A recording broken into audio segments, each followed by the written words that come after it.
গছ কাটি আছে ইয়াত তেখেতক বাধা দিছে, কিন্তু আজি বাধাটো মনা নাই। কিন্তু মোৰ 90 ষ্টেট অল সান্তাল কলনীৰ এটা প্ৰপাৰ্টি, এই প্ৰপাৰ্টিটো আজি ধ্বংস হৈ আছে। এনেধৰণৰ ধ্বংস হোৱাত এটা আমাৰ সান্তাল কলনীৰ এটা বহুত দুখৰ কথা। এনেধৰণে যদি যিবিলাক গাছ কাটি আজি খাস্তাং হয়, বহুত ধৰণৰ এটা আমাৰ ইয়াত বিপদ হ'ব। কাৰণ এই টি গাৰ্ডেনৰ যিবিলাক লেবাৰ আছে, সিহঁতে যদি ইয়াত প্ৰটেক্ট কিবা এটা কৰে, সিহঁতৰ এটা বেতন চেতন কিবা এটা সিহঁতৰ বন্ধ কৰিব, তেখেতৰ বয় আছে। গতিকে আমি গাঁওবুঢ়া সন্থাৰ পৰা এটা বিভিন্ন ধৰণৰ এটা বন্ধ কৰাৰ কাৰণে আমি চেষ্টাটো চলাই আছো। আগৰ দিনৰ পৰা মই চাই আছো যে ইয়াতে গাঁত কাটি আছে। মই ভাবিছিলো যে সেইটো লেবাৰৰ জন্য কাটি আছে। তাৰপিছত গম পালো যে ইয়াতে সেইটোতো বেলেগ মানে মানে প্ৰয়োজন সোমাই সেইটো ব্লেক কৰি আছে, সেইটো ব্লেক নিচিনা কৰি আছে। এইটো পিছত মই জানি পাইছো যে সেইটো প্ৰটেকশ্যন কৰিব লাগিব। মই সবাকে ক'লো যে সেইটো প্ৰটেকশ্যন কৰিবলৈ কিয় আপোনালোকক মানে আগবঢ়োৱা নাই।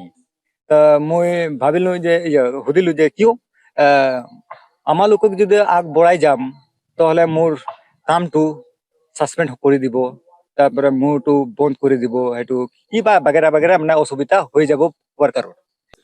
সেইটো মেনেজাৰৰ অৰ্ডাৰ দিছে এনেকুৱা কৈ আছে।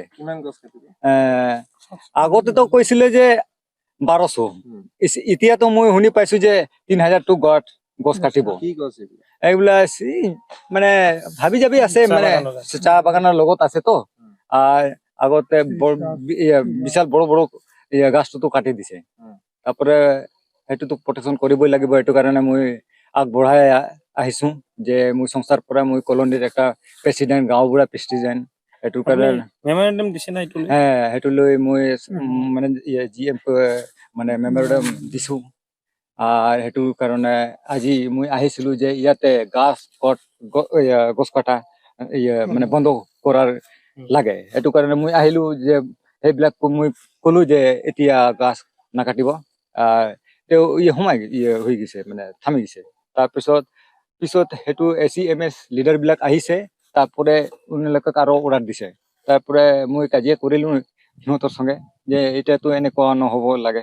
এইটো কৈ আছে যে ৰেঞ্জাৰৰ পৰা মই অৰ্ডাৰ লৈ আনিছো, তো মই অৰ্ডাৰ কপি মোক দিয়ক, মই চাম কেনেকুৱা দিছে। সেইটো মোক এইটো জানাব মই বিচাৰিছো।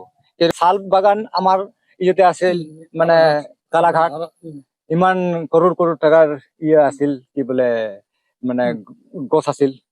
সেইটো কিনা বেচা কৰিছিল, ক'ত গ'ল ক'ত নাই সেইটো হিচাপো নাই। আৰু কিয় কৰিলে কিয় নকৰিলে সেইটো মই এতিয়ালৈকে হোৱা